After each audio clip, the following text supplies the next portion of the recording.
Нека, скъпи приятели, да оставим за малко сериозните теми от тази седмица и да обърнем поглед към елита на България, в частност златни пясъци. А тази интелигентна и ерудирана дама ни показва как се яде царевица. Да ти е сладко, моме, само не изяждай целия кочан. Здравейте, хора!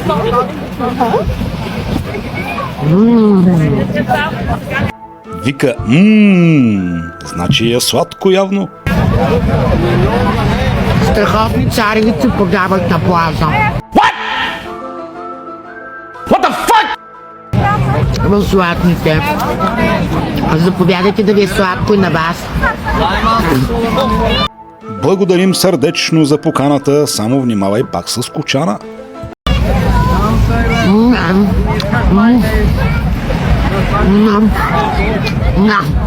Ном.